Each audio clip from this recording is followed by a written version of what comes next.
Okay, so in this video we're going to talk about environment variables, and we're going to discuss how you can create your own local variables and your own environment variables. So to see all your environment variables, you'd use the env command, and I'm going to pipe it into less because there's quite a lot of data in there. And you can see that there's a lot of information, like there's an environment variable for our shell that says it's bin bash. You can see that there's one here for the user which says training. You can see username, training. You can see our parent working directory. You can see our home directory. So there's a number of environment variables in here. There'll be path as well. You can see path up here. So we looked at that in an earlier video, our path variable. So the environment variables are available globally to any program that loads up. So when we run a program, it will open up a new instance of bash, and the program will run off that new instance.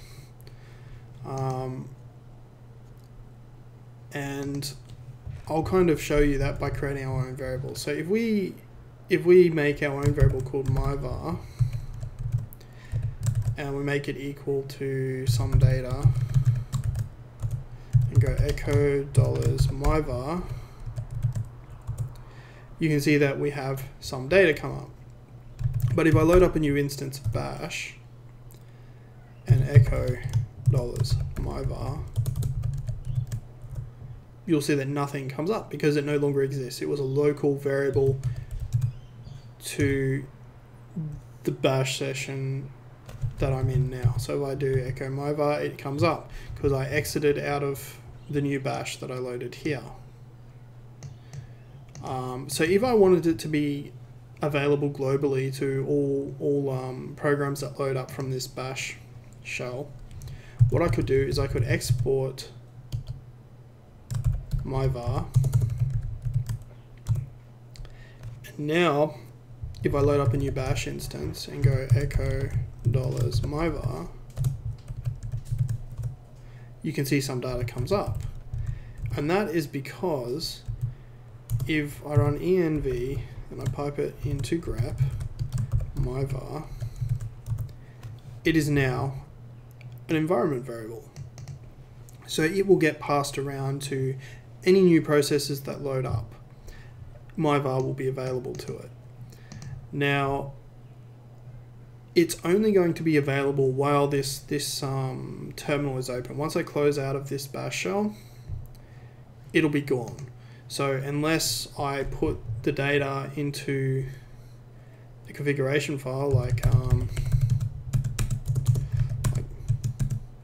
bash_profile, for example, I could put a custom variable in here and then export it out. Now what you can also do is, if you know you want it to be an environable variable, you could go export var1 equals new data, and it will instantly be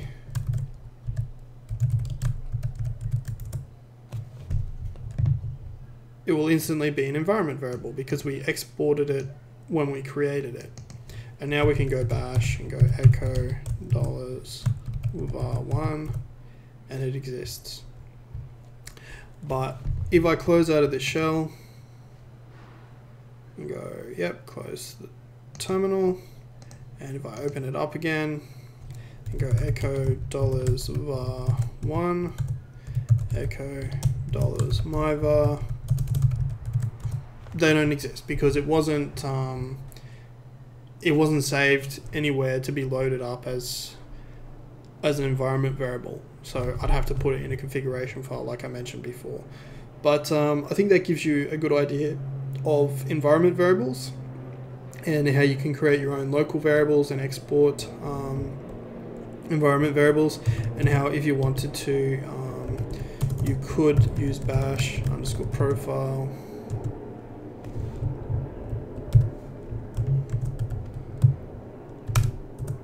to basically